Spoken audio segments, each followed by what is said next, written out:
Disbalancen gefährlich und brauche ich Korrekturübungen?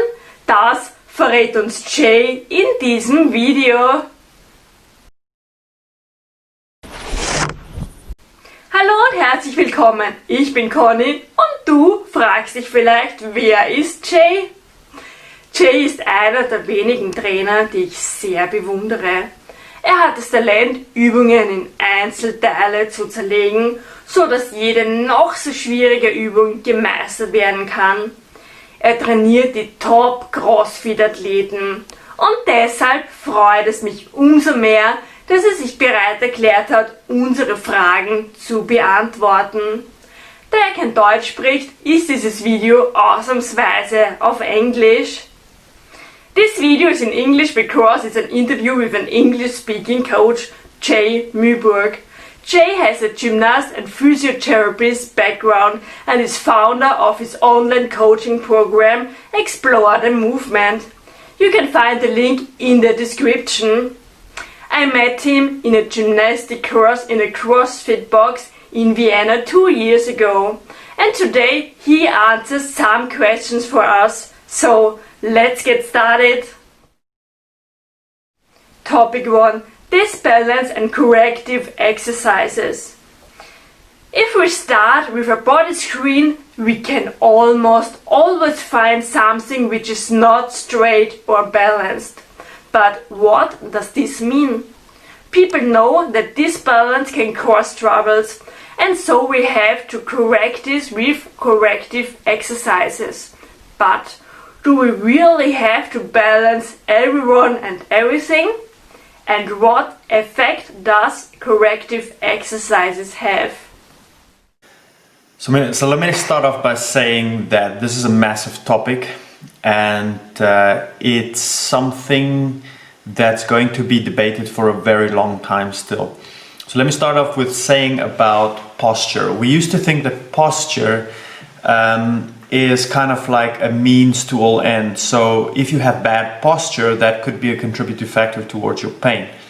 Example, forward protruding or text neck, as they used to call it, that having this forward protruded neck, looking at your phone constantly and typing, that's going to cause you neck pain, and having to fix this posture is going to reduce your neck pain. This is absolutely not true anymore, and research have now shown that just because you have a certain posture which is habitual, which is like the habit of your daily movements, doesn't contribute to pain. The next thing that they found was that doing all these postural correctional exercises does not aid towards performance at all. Example, the fastest man in the world has flat feet. So by correcting his arch in his medial arch in his foot is not suddenly going to make him a better runner. But so what does this actually mean on posture? Well, if posture doesn't cause a neurological issue and a loss of function, then is there really a point of trying to correct the posture? I'll give you another example. So when we talk about asymmetry, we talk about the one side of the body not being equivalent to the other side. Maybe your pec is bigger on the one side than it is on the other side. And towards sport performance, this is very subjective. Take a golfer, for example. A golfer makes his money and his sport from being asymmetrical, and this is what drives him and gives him that extra power. One of the not weightlifters, but powerlifters in the world that can deadlift 5 times his body weight has scoliosis.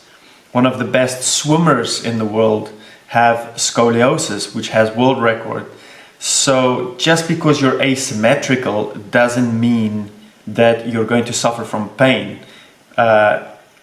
Asymmetry doesn't mean you won't excel in sport performance. On the contrary, fixing asymmetry also doesn't mean you're going to be better at sport performance.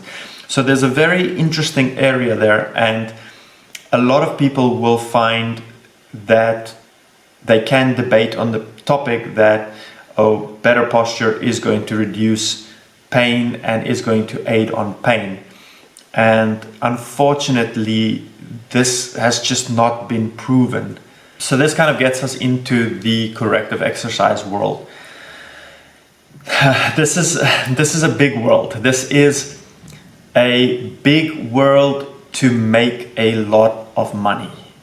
And I have fallen victim to these worlds. I have my NSAM corrective exercise. I have this corrective exercise.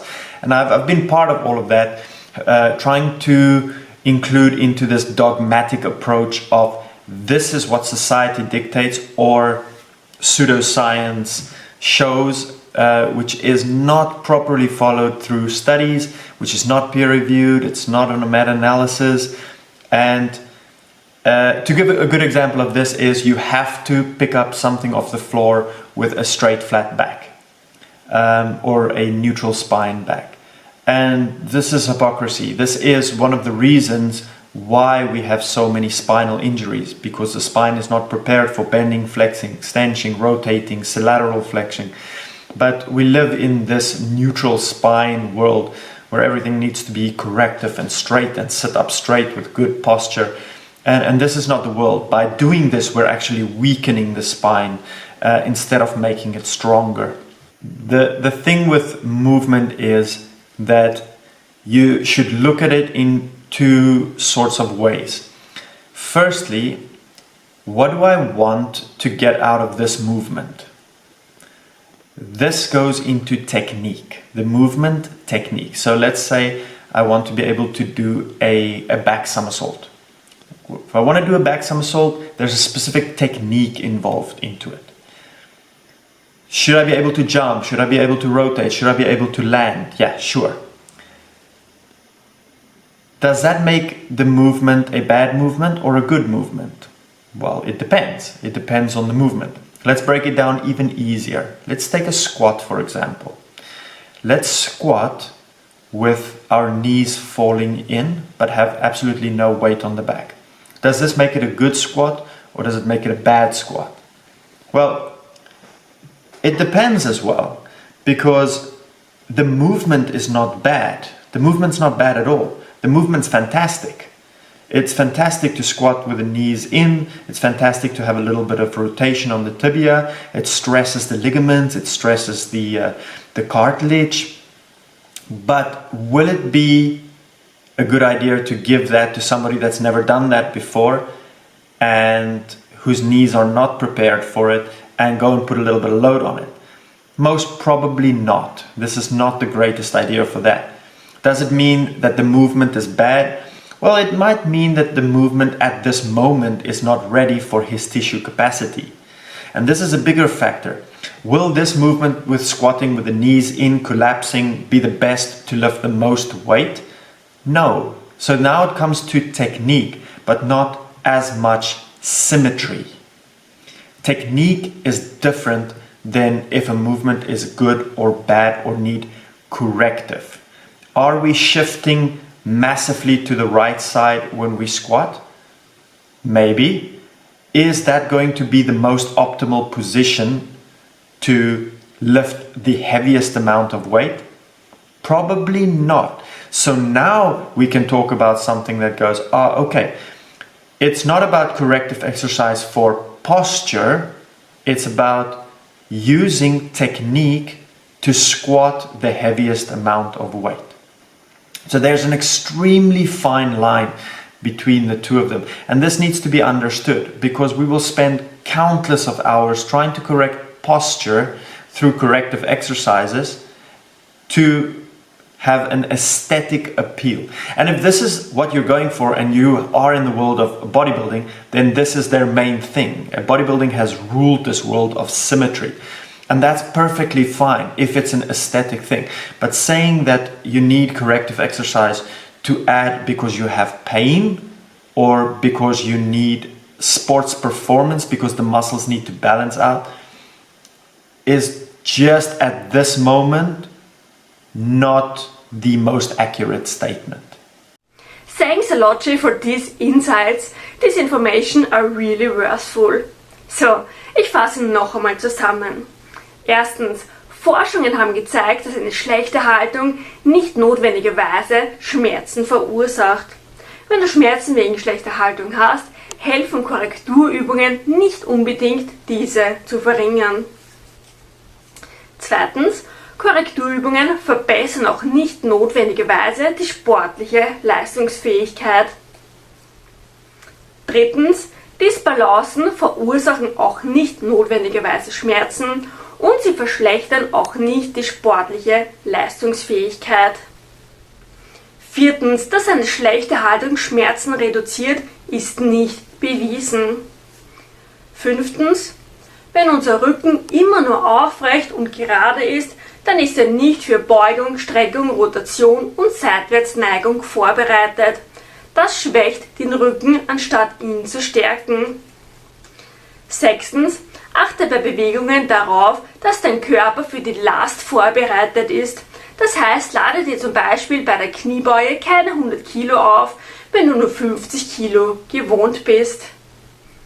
Siebtens, frage dich immer, wozu du Korrekturübungen machen möchtest. Willst du einfach nur ästhetisch sein? Dann mach sie. Oder brauchst du sie, um Schmerzen zu verringern oder um deine sportliche Leistungsfähigkeit zu verbessern? Dann kannst du es versuchen. Es könnte aber nicht unbedingt der richtige Weg sein. So, jetzt habe ich noch einen Tipp für dich, den du jetzt sofort umsetzen kannst. Beuge, strecke und rotiere deinen Körper in für dich ungewohnte Positionen, um aus deiner gewohnten Haltung auszubrechen. Schreib in die Kommentare, ob du dich immer mit geraden Rücken bückst. Ansonsten schreib mir einfach, ob du einen Tipp für dich mitnehmen konntest oder was dir warum in diesem Video gefallen hat. Hast du eine Frage? Dann kommentiere mit dem Hashtag PTCBRookie. Das war's auch schon mit dem Video. Ich hoffe, ich konnte dir mit diesen Informationen weiterhelfen. Wenn du ein weiteres Video mit Jay sehen willst, dann klick hier. Und denk daran, tu heute etwas, worauf du morgen stolz sein kannst. Ciao, dein Coach Conny.